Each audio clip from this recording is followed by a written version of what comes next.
Olá pessoal, nessa videoaula vamos falar das operações com vetores, mais precisamente vamos falar da multiplicação por escalar e também a soma de dois vetores. Então vamos começar a aula. Então, como sempre, nós estamos no espaço euclidiano. No espaço euclidiano a gente consegue gerar um novo espaço, que é um espaço vetorial, que é exatamente os conjuntos dos vetores. E o que acontece é que o vetor está totalmente determinado pelo módulo, direção e sentido do segmento orientado de E. Mais precisamente, com essa nomenclatura, já podemos falar um pouco de multiplicação por escalar. O que a gente quer fazer? Para a gente definir alguma coisa de vetores, a gente só precisa dar um módulo, direção e sentido. Falou isso, acabou o problema. Então, se eu pegar um número real e um vetor v em v, no meu espaço vetorial, definimos que em lambda vezes v por. Então, a gente vai dar um módulo dela. A gente vai dar também a direção, ou seja, v e lambda v é paralelo a v, desde, claro, lambda é diferente de zero, v é diferente de zero, tudo que tem direito. Tá? E se um deles for zero? Bom, se um deles for zero, se o lambda for zero, a norma dele é zero. Se o v for zero, a norma também vai ser zero. Então, meu vetor é o zero. Então, para lambda é diferente de zero, que é legal. E lambda v e v agora pode possuir o mesmo sentido ou não. Vai possuir o mesmo sentido se o lambda é positivo e vai possuir sentido oposto se o lambda é negativo. Ou seja, v e menos v têm sentidos opostos. Além disso, só com essas definições sai direto, vamos dizer, essas duas propriedades.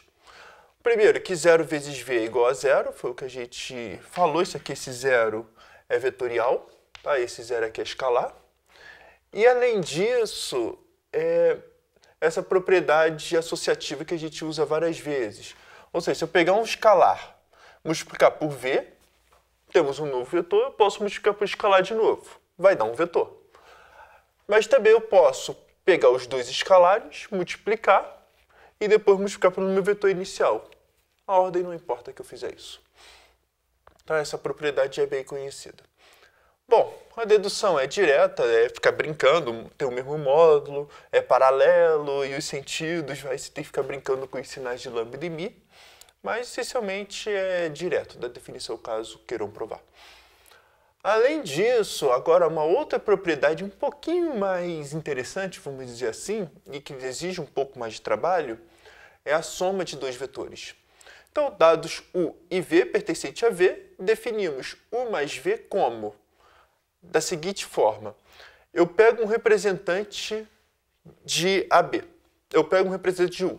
Então, pegar um representante de U é pegar um segmento orientado. Então, vamos falar que esse representante é o AB.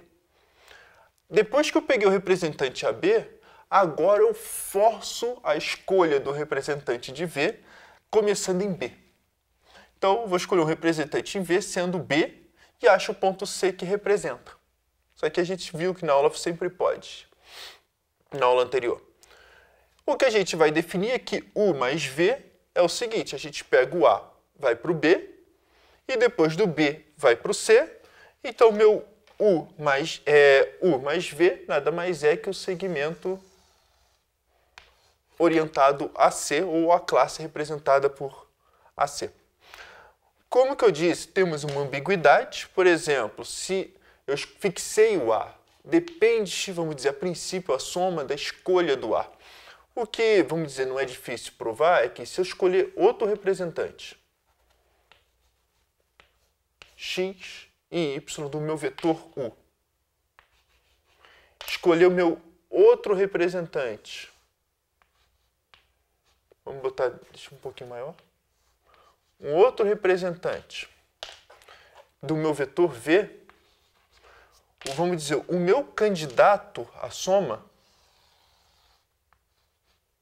o que eu tenho que provar é que isso aqui é paralelo a isso, tá? Os dois, esse vetor é paralelo a esse, se esse é paralelo, esse é paralelo, esse é paralelo. E tem a mesma norma, a mesma norma eu acho que já é direto, por causa de semelhança de triângulo, e também tem o mesmo sentido. Tá? Essa é a única, vamos dizer, o único problema para dizer se a soma está bem definida ou não. Ou seja, se eu escolher outro representante, eu tenho que dar o mesmo vetor. E dá. Tá? Mas, enfim, isso aí não é o objetivo de demonstrar esse resultado. Bom, o que eu disse é bem interessante em geral, mas como que eu falei, tem um outro jeito também de representar soma de vetores que também é o mais interessante ainda, a regra do paralelogramo. Isso aqui é para a gente operar mais fácil, tá? Para fazer provas, demonstrações ou ver, muitas vezes. Mas também existe uma segunda soma, porque muitas vezes é interessante que o meu ponto base de U e V na nossa imaginação, nas nossas contas, fique exatamente no início. Ou seja, deixa eu pegar o V e transportar em B, eu pego o V e deixo em A.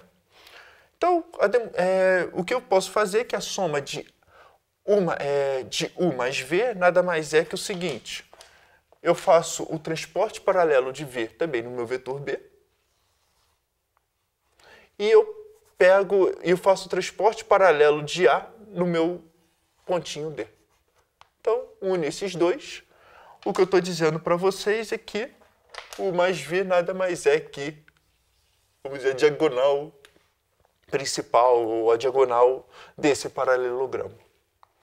Esse aqui é o meu U mais V. Então, o bom dessa definição também, a gente pode falar já do V menos U um pouquinho mais rápido. Tanto faz o jeito que vai fazer. Mas o V menos U nada mais é que o seguinte, você pode imaginar em mudar o sentido de V com U, vir para cá.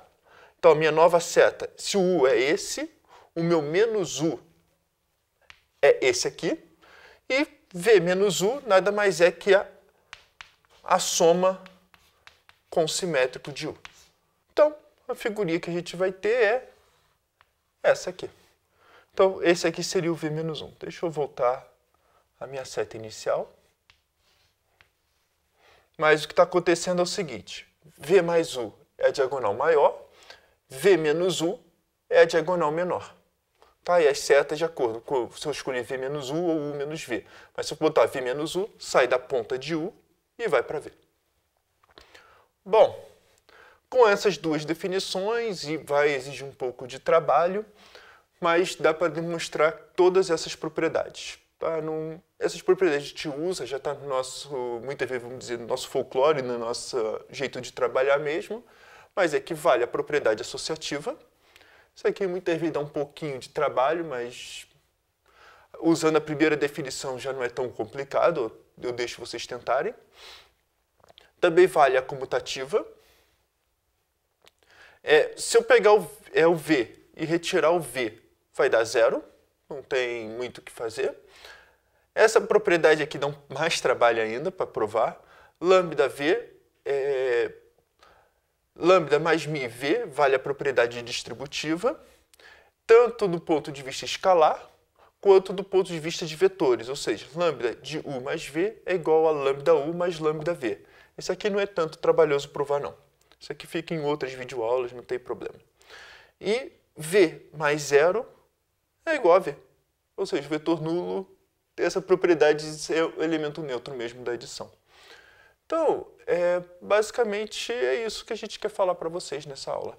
Essas propriedades, e na próxima a gente vai aprender um pouquinho operar com isso aqui. O que a gente consegue extrair só com essas definições. Ou seja, a gente escondeu as demonstrações, vai usar, etc.